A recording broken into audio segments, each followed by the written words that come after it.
On my lands, we are live again. Welcome to another episode. My name is Jay Connor, the Private Money Authority, and we are just so excited to have you here on the show joining us today. Wow, we're getting ready to launch our fifth year of the podcast. And if you've been watching and tuning in, you know I have just amazing guests join me, and today is no exception. So let me tell you a little bit about my guest, and then I'm going to bring him on. First of all, he's a dear friend. We're in masterminds together. But over the years, he has been referred to as the king of lease options. And I know that personally, hands down. I mean, he's been practicing it. He's been doing it for decades. Well, he started his real estate company called Leasing to Buy back in 2003. And since then, he has finished and closed out well over 800 lease options transactions himself. And that doesn't even include the hundreds and hundreds or maybe thousands of other deals that he's helped students do in this area. So anyway, his company has refined the way to lease option transactions and how they're structured. And check this out, over 98% of the buyers that buy these homes on lease option actually get permanent financing within 12 months. I mean, listen, my friend, that is unheard of in this industry. In fact, well below less than 20% of people that buy on lease option, lease purchase, rent to own, whatever you want to call it, very few of them ever actually own the house. But my guess has figured out the way to where he gets like almost all of them to where they can actually be the owner of the property. In addition to that, my guest is absolutely the only educator in the United States to teach Texas lease options and the unique laws that, applies out in Texas. In fact, real estate attorneys have often sought after my guest, referred to him for education, experience, and expertise in this very, very, specific field. Well, he teaches investors how to make money utilizing lease options using no credit, no money, no risk, and with almost no competition while working exclusively on what we call pretty houses in pretty neighborhoods.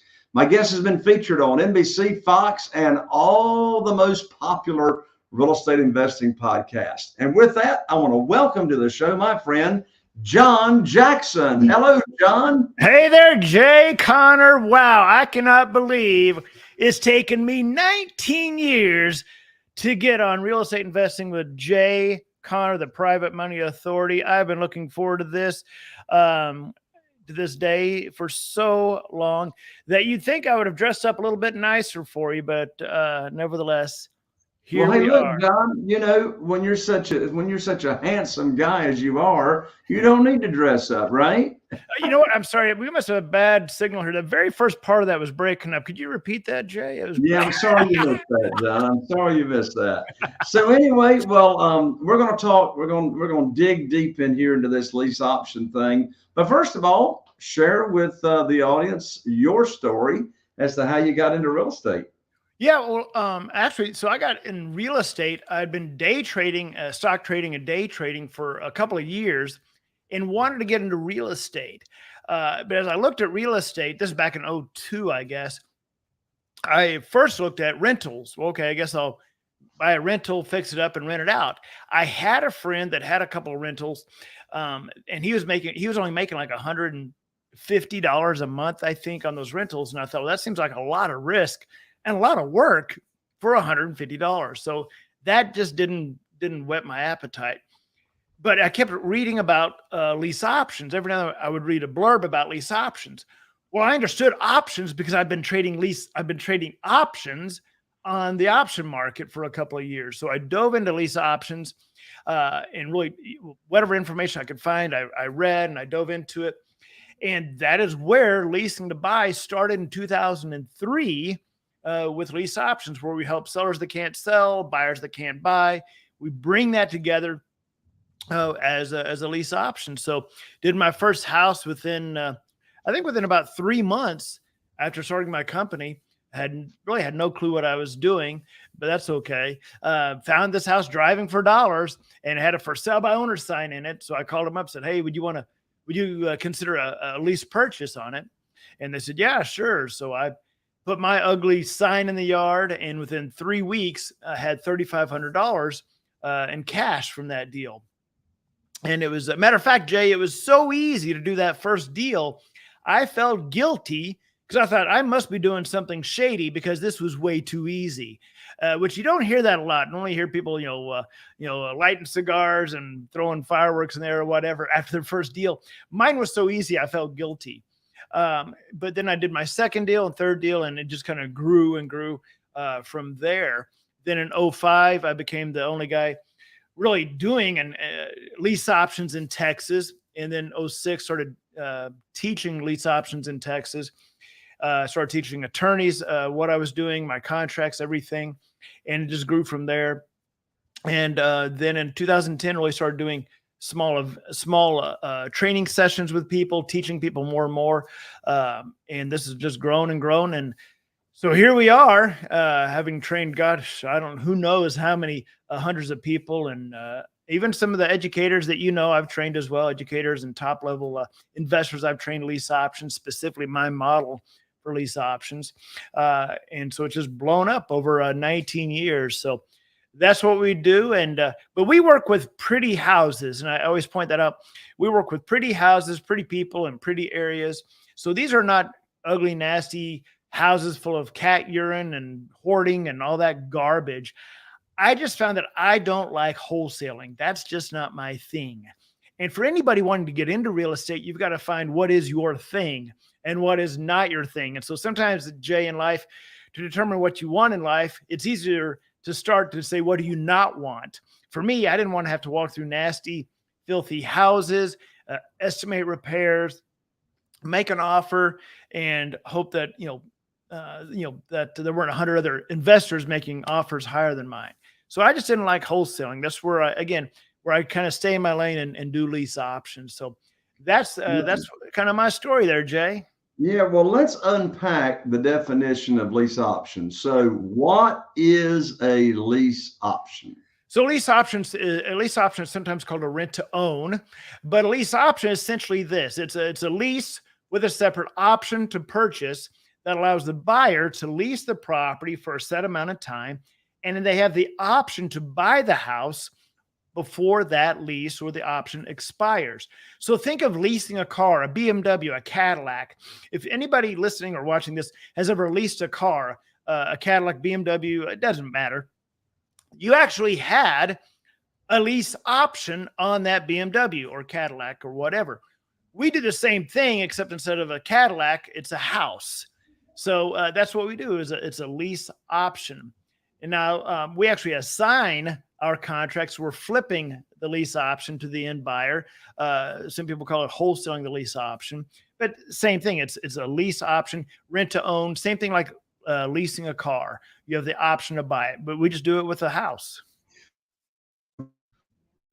The part you just talked about was how you are selling to someone on the lease option program. Now let's go back to acquiring these properties that you're getting. So are you buying these houses and selling them on rent to own? Are you controlling them? How are you getting control of the houses that you then offer on rent to own? Absolutely. Well, we do different things. We do different strategies. What our tip of the spear is, if you will, Jay, with most sellers is what's called a lease option assignment or a lease option flip. So again, what we're doing is we're not making payments on a house. We're not buying it. We're simply putting a contract together to lease option that house between that seller and our company. But then we have the right to assign that contract to the end buyer. So think of wholesaling a house where you're locking it up with a contract, then you're assigning it to a cash buyer. In our case, we're assigning it to the end buyer who's going to be living in the house, who's going to be getting financed. So we just simply put that contract together with the owner. We then market that property to the end buyer who's going to be moving in, living in it, and getting financed. What are the advantage to the real estate investor to use this strategy? To the investor, the advantages are, think about how many leads that you're generating every week that you're paying for, whether you're doing pay-per-click, direct mail, cold calling, whatever the case may be. And when you're doing that marketing, these leads come in, those leads really fit into different buckets. Those leads fit into a wholesale bucket, subject to bucket, right? Foreclosure or short sale bucket. Then there's the lease option bucket. What you're going to find is that a lot of your leads that people generate don't fit into the wholesale or terms type of bucket where you're going to be able to get it at 60 cents on the dollar or whatever. So what most people do, most investors, they take those leads that don't fit into that bucket and they go, well, I can't do anything with it, and they throw it away. Those leads are money. You paid for those leads. That seller wanted to do something. It just didn't fit into your little box of 60 cents on the dollar, right? For the investor, what the lease options allow them to do is say, hey, look, I know your house is move-in ready and I see it's in great shape. You want full price? Great. Let's do it. Let's do a lease option. Let's do a short-term lease option on it. So it allows it to convert a huge portion of those leads that they're just throwing away. So let's make sure that I understand exactly what you just said. So you got two sides of the transaction. You're negotiating with the seller of a property, but you're not going to buy it. You're not going to buy the house. You are going to actually get it under contract in the form of a lease option, right? Yep. So you're going to negotiate a price, an option price. The lease, you're going to lease from the seller, and then you're going to find a rent-to-own buyer for that property, and you're going to assign your lease option contract that you have with the seller to the end buyer, and you're going to make money by an assignment fee from the buyer that's going to move into the house. Did I get that right? You just got it right. You just nailed it. So one of the great things about what we do is let's focus on the seller side for a moment. So the seller, the type of seller we work with, Jay, they're not in a desperate mode, right? With real estate, there's different levels of desperation. They're simply looking for plan B. Maybe they've tried to do for sale by owner and it hadn't sold yet. Well, when it doesn't sell, they go to plan B, which in their minds may be to rent it out, which they didn't want to do, or to list it and pay 6%, MLS hope for the best, which they didn't want to do. What they don't know is that a lease option is really plan B, but nobody even told them about it.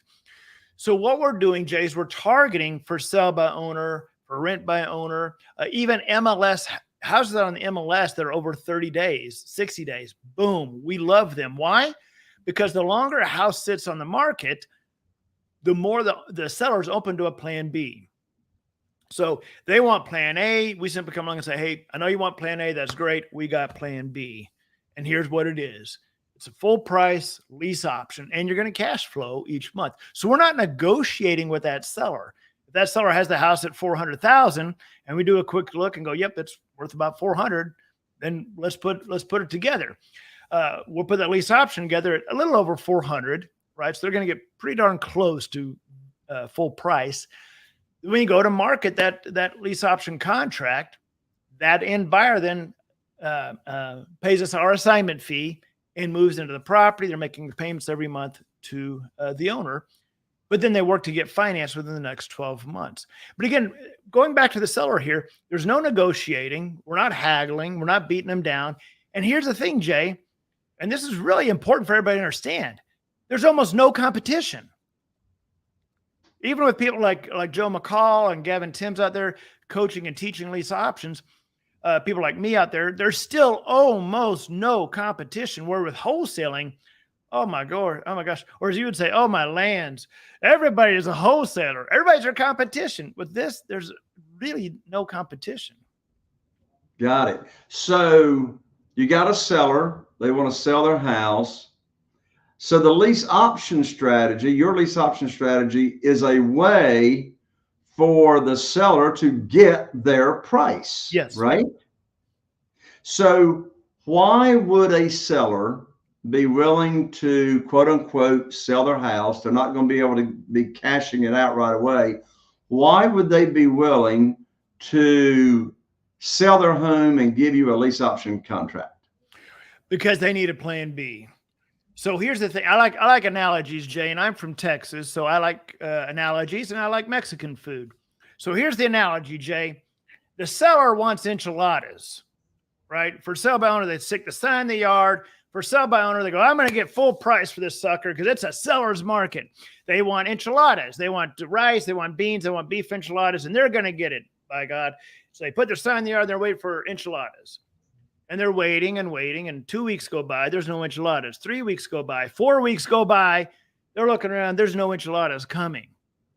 They're getting hungrier. Why? Because now the wife is inside starting to pack up the boxes because they got to move to Tennessee or to wherever in a couple weeks. And there's no enchiladas coming. So I simply say, hey, listen, I know you want enchiladas. I've got fajitas. I got rice, beans, I got beef fajitas, chicken fajitas, there you go. Now they may say, no, I'm going to wait on the enchiladas. I'm standing my ground. But in a week or 2 weeks and the enchiladas still aren't coming, they will call me back and say, hey, tell me about those fajitas, right?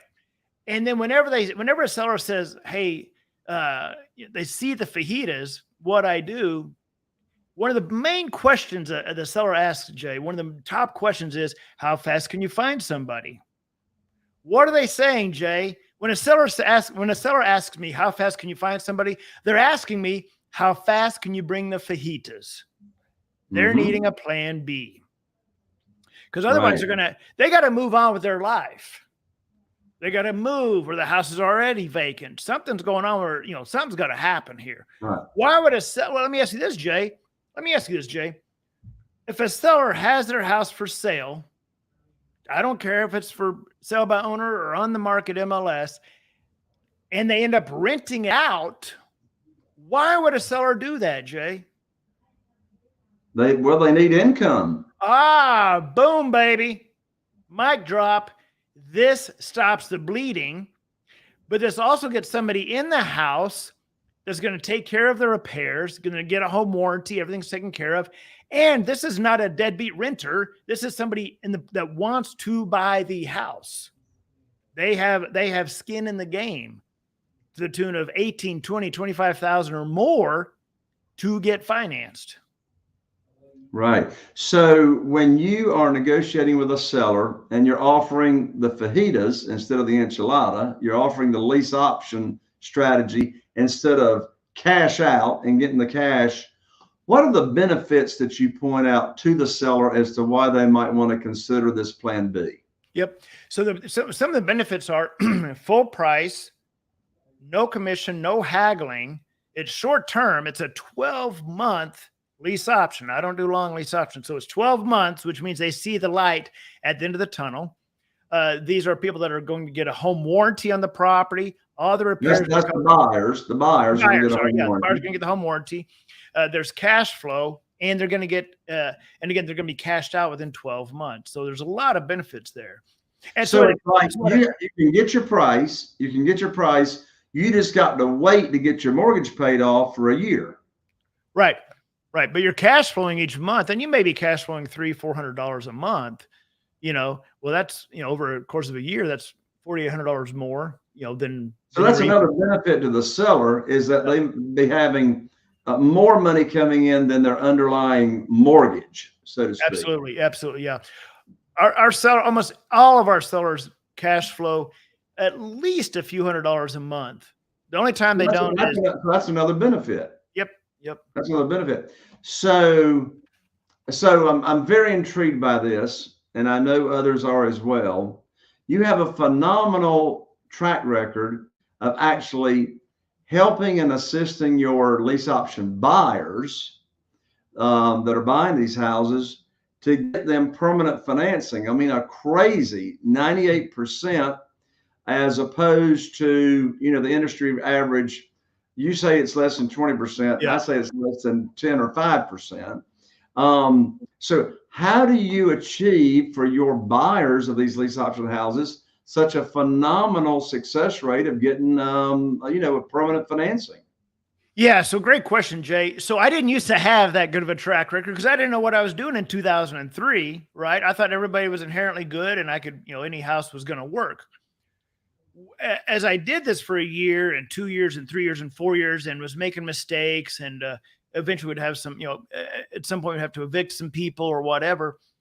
What I found, one of the common denominator to my issues that I had were were not just the people I was letting in the house. That was definitely one, but it started with the product that I was bringing to market. It started with the house, and I realized, you know what? If I don't work with a crappy house, I'm not going to get as many crappy people, if that makes sense. So when you start I started raising the bar of the type of quality of house that I'd work with. So now it depends on the area, but for the most part, I really don't work with houses less than $250,000. And that depends on the area, of course. But I work with a nice house, not some lean-to or piece of junk. That's really more for seller finance. So with a lease option, I work with a higher quality house that attracts a higher quality buyer. Then when those buyers apply with us, I go through and look at tri-merge mortgage report. I'm looking at debt to income. I'm looking at what's on the report. I'm looking at how financeable are they? How close are they to finance? So it's a beautiful home attracting a beautiful buyer, and we're very picky about the people we get in. So I don't have a problem turning people down for the lease option just because they have the option fee, the down payment. I don't care. That's great. That's kind of a requirement, right? But I want to make sure that they're going to be financeable. Then we have the lender in place to help them get financed as well. So she's working with them and tracking them, et cetera. Matter of fact, right before we got on this call, I was doing some correspondence and emailing between a buyer we have down in Waco, Texas, who is ready for finance, and I put him in touch with the lender to get him ready to rock and roll. So it's a matter of actually caring for the seller, making sure you get the right property, making sure you get the right buyer, and bringing that together. So you can't just take any house, and you can't just take any buyer. You've got to be picky. You have to have standards. Sure. So in this crazy market that we're in, where it is a seller's market, if you will, what's your favorite methods right now that's working for you to find these sellers that will sell to you on lease option? What's your favorite marketing methods? So there's a couple, Jay. I will look at for sell by owner and for rent by owners. Keep in mind, a for rent by owner, guys, a true for rent by owner falls into one or two categories. They're either an accidental landlord or they're an investor. Either way, I want to talk to them. I can help them, right? An accidental landlord is somebody that rented the house out as Plan B, and now they're accidental landlord. They didn't mean to be a landlord, but now they are. I can help them. So for sell by owner, for rent by owner, you can get these lists from there's different sources, Jay, like Scraping Solutions. You can go to My Plus Leads, get these lists as well. And you can send them text messages because they're already out there marketing their property. They are looking for calls. So for sell by owner, for rent by owner, you can use My Plus Leads or Scraping Solutions. You can use Facebook Marketplace. That's free. You can just go to Facebook Marketplace and send messages through that to people that are selling their houses. One of my favorite methodologies, Jay, is something I've done for a long time and have kind of mastered, which is direct mail to houses on the MLS. Now, I'm not an agent, so I can do that because I'm not an agent. But I can send direct mail to listed houses that are aged, over 30, over 60, over 90 even, because the longer they're on the market, the more desperate they become. So I send very specific direct mail pieces to these sellers. What would you say is your average assignment fee that you earn on a transaction? It's gone up over the years as prices go up, but right now it's about 16 to 18,000. Very nice. Yeah, so it varies. Yeah. And so it's like and how long are you in the deal? I mean, like from start to finish typically. It's so the time that from the time we get a contract to the time that we assign it is ballpark is 45 days. Got you. How do you deal with getting the home shown to a potential buyer and you got the sellers still living in that home? Yeah, we do it at midnight and surprise them. Ah!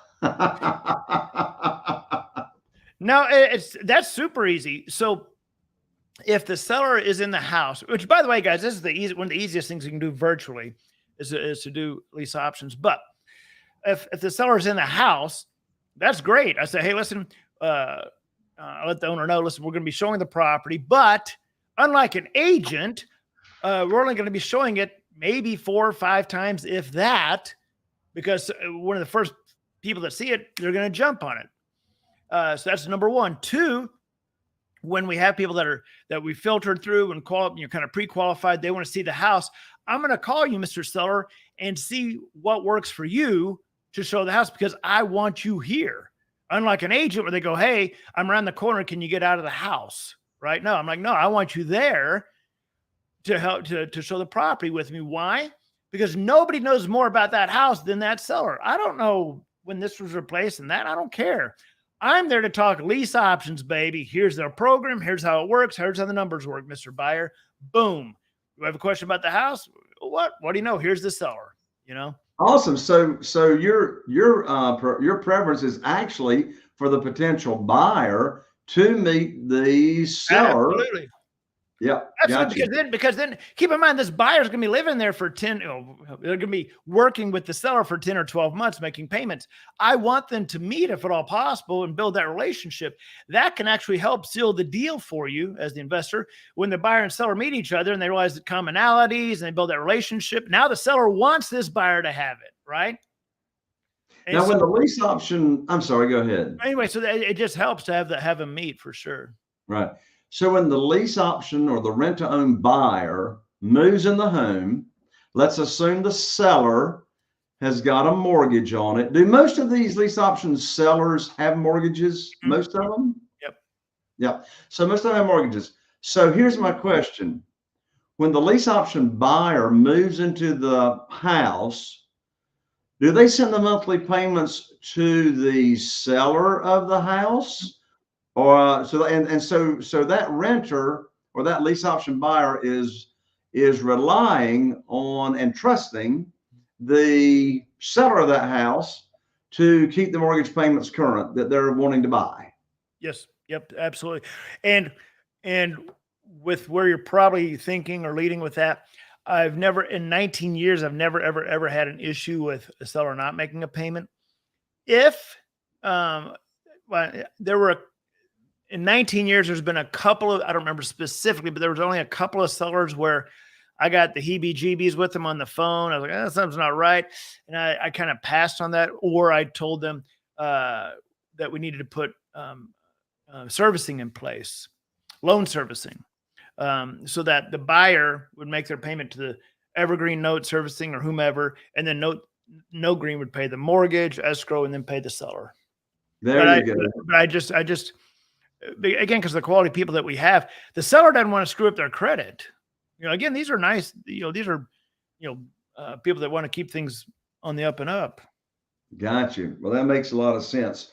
I know one thing that's important to you is beliefs and thoughts. I've learned over the years, being a coach myself, that, I can teach somebody how to do the real estate business, but until they own that real estate that exists between their ears, it's going to be hard for them to be successful. So what can you share with me about successful beliefs and thoughts versus beliefs and thoughts that fail us? Yeah, I would recommend, Jay, anybody watching this, we always talk about books, some great books to read. One book to read is the 12-week year. And also Atomic Habits is a great book. A 12-week year is phenomenal. And it has a chart in it called the emotional cycle of change. That chart is so powerful that when I'm talking to my students, and if I can tell on a Zoom when I'm, just not with it or whatever, I'll say, hey, what's going on, Bob, or whatever. And I've been known to pull up that chart and say, well, let's take a look here. Where are you in your emotional cycle of change? And that chart starts off with what I call irrational exuberance, which is what they refer to as uninformed optimism. Like, let's just say somebody buys my course. They go, oh my God, I bought John's course. Oh my God, this is going to be exciting. Lease options. And they buy the course. They start off at the top with uninformed optimism. I'm going to have to do it backwards because of the camera. Uninformed optimism. And then they start watching the videos and all excited because, oh my God, this is easy, blah, blah, blah.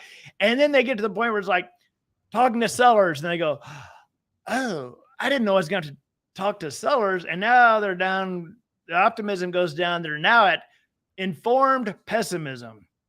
And then they're like, and then the 6 words come up, the 6 words that kill are, yeah, but what if only, yeah, but I don't like talking to sellers. What if the seller yells at me? If only I had more information. And they go down to the valley of despair. And they're in the valley of despair. And then they're on Facebook and they see they see Pace Morby's sub 2 course come up. They go, oh my God, sub 2. They go buy that course. Boom. Now they start right back at the top at uninformed optimism. Oh my God, Pace Morby. Yeah. And they get that. And then they go, oh, I better have some reserves in place to make payments on this house. Oh, informed pessimism. And that cycle is what causes shiny object syndrome.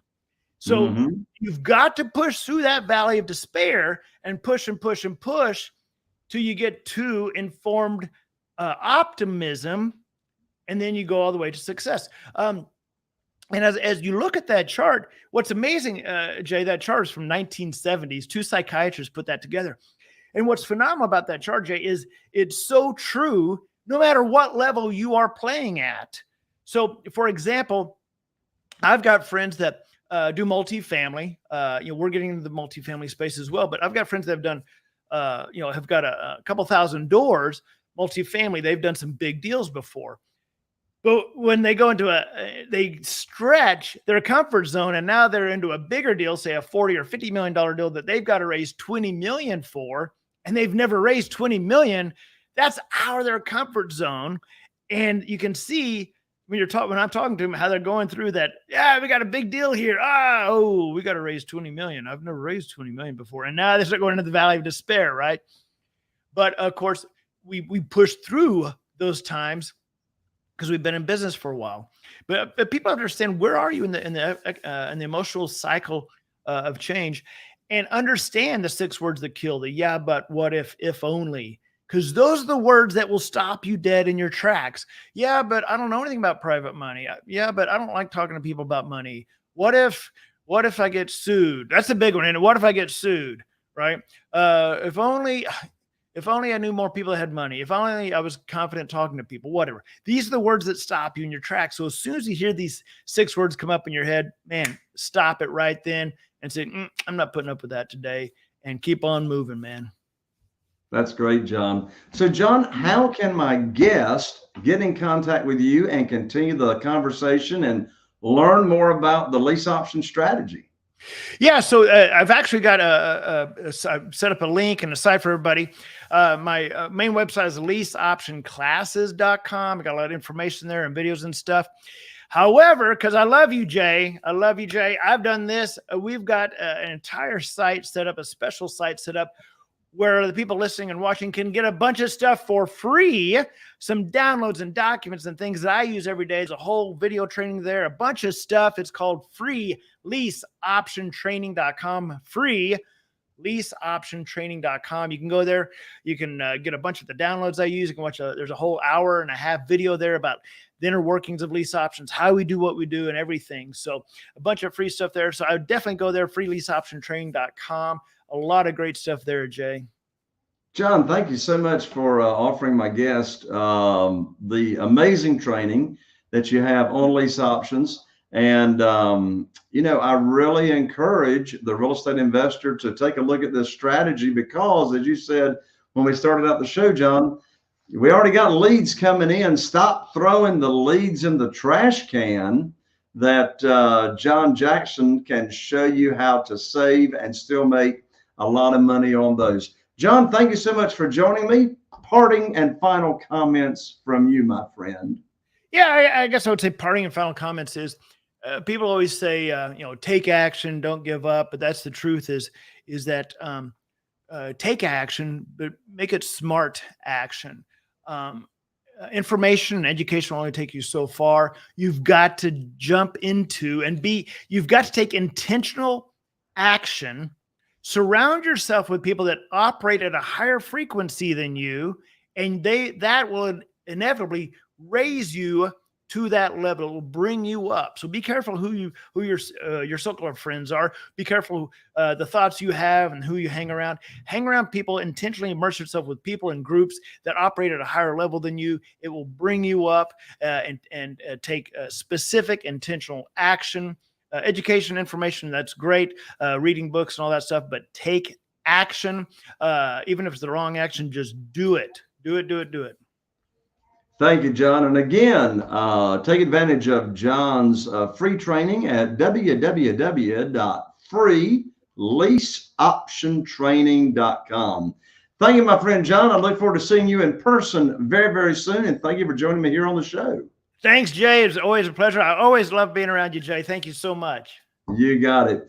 Well, there you have it, my friend. Another episode. I'm Jay Conner, the Private Money Authority, wishing you all the best. Here's to taking your business to the next level. And we'll see you right here on the next show.